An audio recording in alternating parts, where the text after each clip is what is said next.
দিনভর নিয়ে রয়েছি আমি অনিন্দিতা। 9 আগস্ট 2024 আরজি করে তরুণী চিকিৎসককে ধর্ষণ করে খুন। সেই ঘটনার 2 বছর পার হয়ে গেল। এই 2 বছরে তদন্ত হয়েছে, গ্রেফতার হয়েছে, সবকিছুই হয়েছে, কিন্তু সুবিচার ঠিক কি হয়েছিল সেই উত্তর মেলেনি। মুখ্যমন্ত্রী নিজে বলেছেন যে এবার নতুন করে তদন্ত হবে, শ্মশান ঘাটে কি ঘটেছিল নতুন করে তদন্ত হবে, এবং তারপর এফআইআর করেছে পুলিশ। মুখ্যমন্ত্রী কি বলেছিলেন শোনাবো।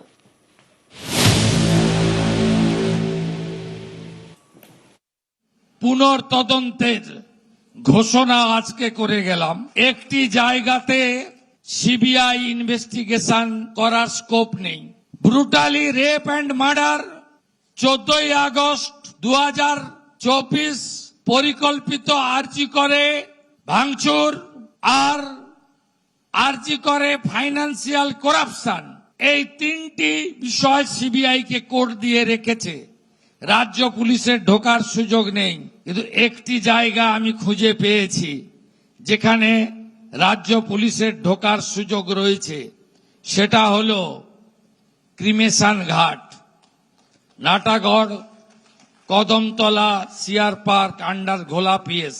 আশ্চর্য হয়ে যাবেন, সিরিয়াল 3-তে ছিল, 1 করেছে।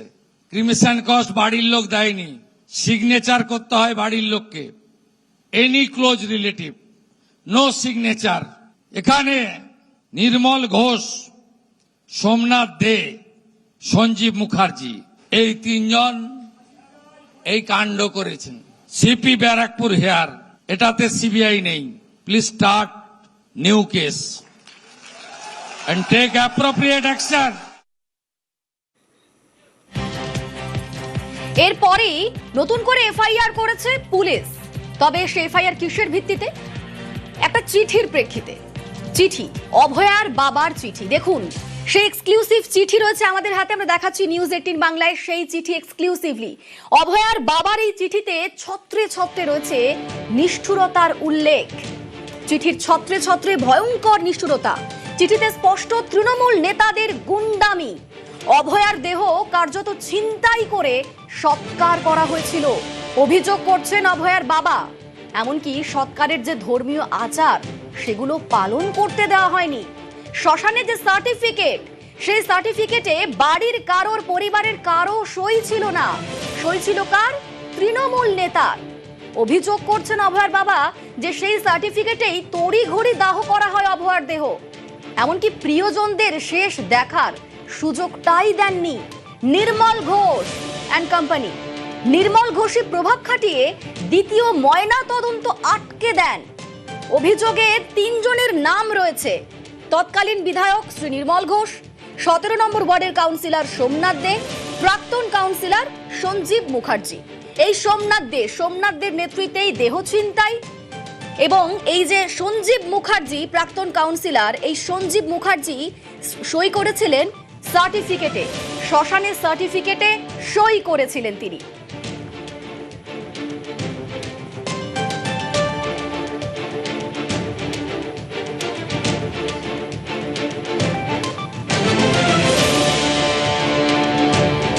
এই মুহূর্তে আমার সঙ্গে সরাসরি সুবীর রয়েছেন প্রতিনিধি।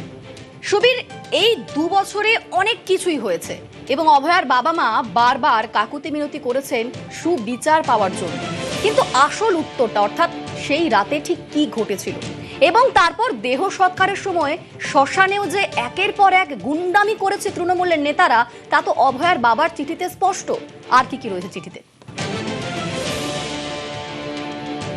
দেখো, যখন অভয়ার মৃতদেহ তার পানিহাটির বাড়িতে নিয়ে আসা হয়, সে সময় সেখানে উপস্থিত ছিলেন পানিহাটি পৌরসভার প্রাক্তন চেয়ারম্যান তথা 17 নম্বর ওয়ার্ডের তৃণমূল কাউন্সিলর সোমনাথ দে, ছিলেন পানিহাটির প্রাক্তন বিধায়ক নির্মল ঘোষ। এবং তোমাকে জানি কি, সেখান থেকে সোমনাথদের সেই জায়গা থেকে কিন্তু মৃতদেহ ছিনতাই করে নিয়ে শ্মশানে দাহ করেছেন, এমনটাই চিঠিতে উল্লেখ করেছেন অভয়ার বাবা শেখর দেবনাথ। আমাদের কাছে এই মুহূর্তে যেই একটা তথ্য এসছে, সেটা কিন্তু অত্যন্ত চাঞ্চল্যকর তথ্য। তোমাকে জানি রাখি, আমাদের কাছে এই মুহূর্তে যে সেকশনগুলো, অর্থাৎ শেখর দেবনাথ যে চিঠি দিয়েছেন তার পরিপ্রেক্ষিতে খড়দহ থানা যেই ধারাগুলো, যে সেকশনগুলো যে মামলাতে দিয়েছেন, সেই জায়গা থেকে দেখা যাচ্ছে 126(2), 238, 255, 256, 3/5, 301, 329(3), 351(2), 61(2). তোমাকে জানিয়ে রাখি, এই যে 9টি ধারা দেওয়া হয়েছে এই 3 জনের বিরুদ্ধে, তার মধ্যে কিন্তু সব থেকে বিষয় যেটা রয়েছে যে প্রায় 9টির মধ্যে প্রায় 7টি ধারা কিন্তু জামিন যোগ্য ধারা। এবং সেই জায়গা থেকে এই যে বিষয়, অর্থাৎ মানে এরকম ধরনের যে অভিযোগ এবং মুখ্যমন্ত্রীর নির্দেশে যেখানে এই 3 জনের নামে বা অভয়ের বাবা শেখর দেবনাথ খর্দ থানাতে অভিযোগ করেছেন, সেই 9টি ধারার মধ্যে 7টি ধারাই কিন্তু পুলিশের, সেটা কিন্তু জামিনযোগ্য ধারা, এমনটাই কিন্তু তথ্য আমাদের কাছে এসছে। তোমাকে জানিয়ে রাখি, এই ঘটনার পর থেকে, অর্থাৎ এই যে ঘটনা, অর্থাৎ এই তদন্ত শুরু হলো, তারপর থেকে কিন্তু যেমন প্রাক্তন সিপিএম কাউন্সিলর সঞ্জীব মুখার্জি, তিনি বাড়ি ছাড়া, অর্থাৎ তিনি পলাতক রয়েছেন। সোমনাথ দে, তার ফোনের সুইচ অফ, তারও কোনো খোঁজ পাওয়া যাচ্ছে না। প্রাক্তন বিধায়ক নির্মল ঘোষ, তার ফোনের সুইচ অফ, তার সাথে কোনো যোগাযোগ করা যাচ্ছে না। কিন্তু এই যে 3 জনের নাম কিন্তু একদম পরিষ্কারভাবে চিঠিতে উল্লেখ করেছেন তার বাবা, অভয়ের বাবা শেখর দেবনাথ, এবং সেই জায়গা থেকে মৃতদেহ ছিনতাই করে সঙ্গে থাকো সুবীর। পানিহাটির শ্মশান ম্যানেজার কি বলছেন শোনাবো।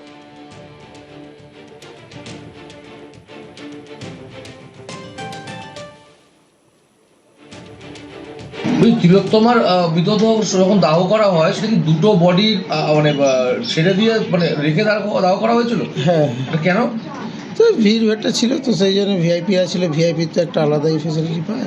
এমএলএ স্যার ছিলেন, কাউন্সিলর ছিলেন। হ্যাঁ, দাহ করার যে ফিস, সেই ফিস কি না দেওয়া হয়েছিল? না, ওটা তো ফ্রি করা হয়েছিল। কে করেছিল ফ্রি? কাউন্সিলর। কাউন্সিলরের নাম কি? সোমনাথ দে। উনি তো চেয়ারম্যান।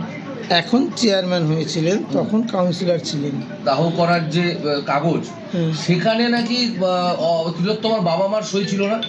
না, সে তো সই ছিল না। হ্যাঁ, সই ছিল না। সঞ্জীব মুখার্জি সই করেছিল, ওনারা কাগজ নিয়ে এসেছিল।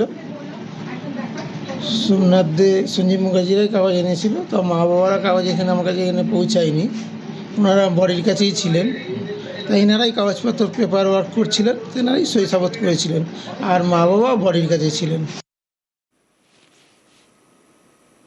আমার সঙ্গে সুবীর সরাসরি রয়েছেন। সুবীর, রাজ্যে পালা বদলের পর আরজিকর ফাইল খুলেছে এবং শ্মশান ঘাটে কি হয়েছিল তার উত্তর জানতে মুখ্যমন্ত্রী তদন্তের নির্দেশ দিয়েছেন নতুন করে। তদন্তে একের পর এক নাম উঠে আসছে, পুলিশের তরফ থেকে এফআইআর করা হচ্ছে। তাহলে এতদিন পর সুবিচার কি এবার মিলবে? পানিহাটিবাসী কি বলছেন?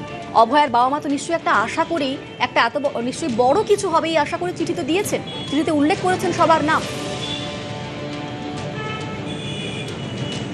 দেখো, অভয়ার মৃত্যুর পর থেকে কিন্তু সেই জায়গা থেকে প্রাক্তন সরকারের তরফ থেকে কিন্তু যেই বিষয়গুলো, অর্থাৎ একজন মাত্র গ্রেপ্তার হয়েছেন, কিন্তু সেই জায়গা থেকে কিন্তু হাল ছাড়েননি অভয়ের বাবা এবং মা, এবং তারা কিন্তু প্রথম থেকেই বলে আসছেন যে এই জায়গাতে কিন্তু একটা বড় গাফিলতি রয়েছে, সঠিক তদন্ত হচ্ছে না। এবং সেই জায়গা থেকে দাঁড়িয়ে মুখ্যমন্ত্রী শুভেন্দু অধিকারী যে নির্দেশ দিয়েছেন যে আবার নতুন করে মামলা করার, সেই জায়গা থেকে কিন্তু গতকাল রাত্রিবেলা অভয়ার বাবা শেখর দেবনাথ খর্দ থানাতে একটি চিঠি দিয়েছেন ভারপ্রাপ্ত আধিকারিককে উদ্দেশ্য করে, এবং সেখানে যেমন তিনি খুব চাঞ্চল্যকর বেশ কিছু অভিযোগ তিনি তুলেছেন। সোমনাথ দে তার মেয়ের মৃতদেহ সেখান থেকে ছিনতাই করে নিয়ে গিয়ে শ্মশানে দাহ করেছিলেন, এবং শ্মশানে দাহ করার যে ফিস, সেই ফিসও কিন্তু তার নেওয়া হয়নি, কারণ সেই সোমনাথ দেই বলেছিলেন যে ফিস লাগবে না, সেটা ফ্রি করে দেওয়া হবে। তোমাকে জানি নাকি এরপরে তার দেহ, অর্থাৎ দুটো মৃতদেহ থাকার পর, সেই দুটো মৃতদেহ আগে কিন্তু এই তড়িঘড়ি অভয়ের মৃতদেহ দাহ করা হয়েছিল, এবং যেই সার্টিফিকেট, অর্থাৎ যেই ডেথ সার্টিফিকেট, যেই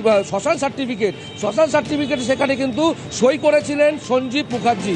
যেখানে সই করার কথা ছিল এই অভয়ের বাড়ির পরিবারের কারোর সই করার কথা ছিল, কারণ রক্তের কোনো সম্পর্ক নেই সঞ্জীব মুখার্জির সঙ্গে এই অভয়ের পরিবারের। তাহলে কেন তিনি সইটা করলেন? এবং সেই জায়গা থেকে এই যে একটা তড়িঘড়ি একটা দাহ করার বিষয়, একটা প্রমাণ লোপাটের বিষয়, সেটা কিন্তু একদম সেই জায়গা থেকেই অভিযোগ করছেন অভয়ের বাবা শেখর দেবনাথ। সঙ্গে থাকুন সুবীর। অভয়ের বাবা চিঠিতে নাম উল্লেখ রয়েছে প্রাক্তন কাউন্সিলর সঞ্জীব মুখার্জি, তিনি নাকি সই করেছিলেন। সঞ্জীব মুখার্জির সঙ্গে কথা বলেছিলেন আমাদের আউটপুট এডিটর অনির্বাণ সিনহা।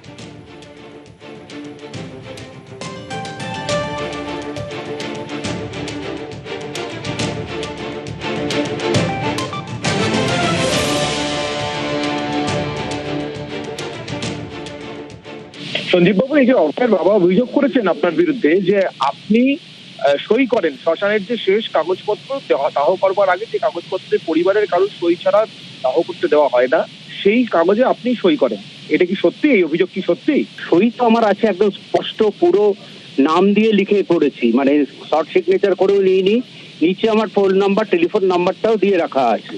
ঠিক আছে, আমি সঞ্জীব মুখার্জি, আমি একদম পাশের বাড়ি। ওনাদের সাথে দীর্ঘদিনে 30 বছরের সম্পর্ক। ওনার মেয়ে, আমার মেয়ে একসাথেই বড়, সমবয়সী। ওনারা ডেকেছিলেন, আমি গেছি। আমার তরফ থেকে যে যে কাজগুলো করানো হয়েছিল আমি করেছি। সেগুলোর মধ্যে যদি কোনো ফাউল থাকে বা কোনো রকম কিছু হয়, তদন্তকারী সংস্থাটা দেখে নেবেন। তাতে করে যেটা দেবেন, যেটা বলবেন সেটা নেব।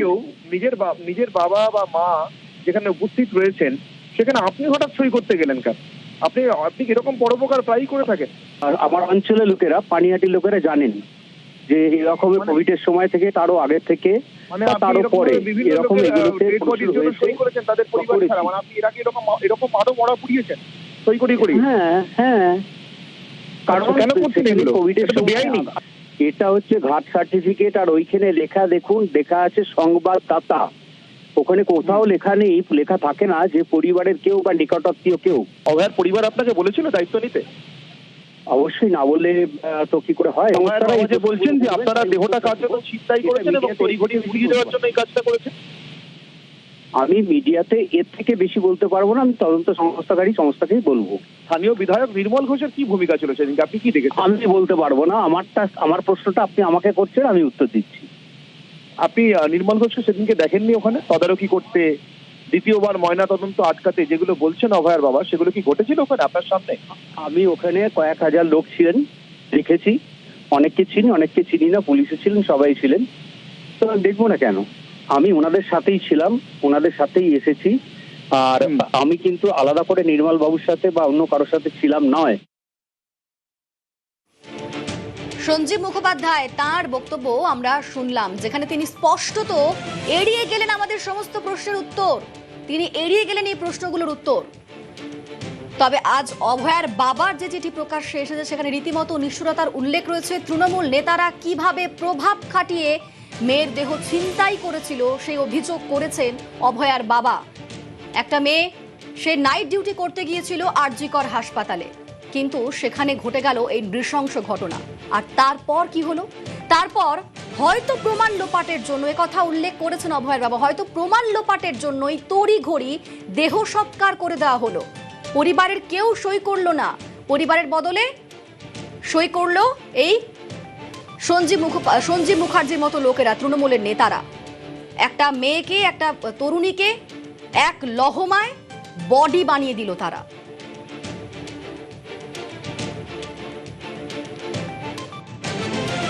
না, এটা তো নতুন কোনো কথা নয়, এটা তো আমরা সবাই জানি এবং এটা আমরা সবাই চোখেও দেখেছি। আর ওরা যে গুন্ডা, ওরা যে গুন্ডামি করে, ওরা যে তোলাবাজি করে, ওরা মানুষের অধিকার কাড়ে, ওরা মানুষের অর্থ কাড়ে, এটা তো আমরা সবাই জানি।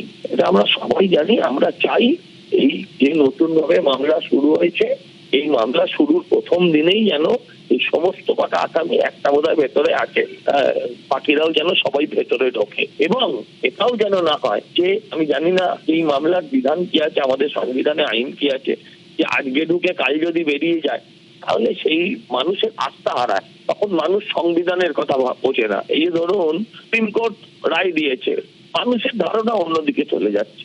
এটা কিন্তু আমাদের মাথায় রাখতে হবে। মানুষ এগুলো বুঝতে চান না, সেই মানুষকে বোঝানোর ক্ষমতাও আমাদের নেই। তাই আমাদেরই কিছুটা বুঝে চলতে হবে, যাতে দৌড়লে আর না বেরোয়। এই তিনটে নাম এবং তৃণমূলের যে ভয়ঙ্কর আচরণ সেই সময় হয়েছিল, সেটা গোটা দেশের মানুষ, পশ্চিমবাংলার মানুষ জানেন। এবং সেই সময় রাজ্য সরকার এবং তৃণমূলের পুলিশের ওপর ভরসা না রেখে সিবিআই এর কাছে তদন্ত দেওয়া হয়েছিল। তাহলে এতদিন হয়ে গেল, সিবিআই কি কারণে রাজ্য পুলিশের তদন্তে ভরসা রাখলো? তার অফিসার বদলে গেল। সাধারণ মানুষের 50টা প্রশ্ন অভয়ার পরিবারের পক্ষ থেকে করা হয়েছিল সিবিআই এর কাছে, তার উত্তর দেওয়া গেল না। এতদিনেও তদন্ত একচুল এগোলো না কেন?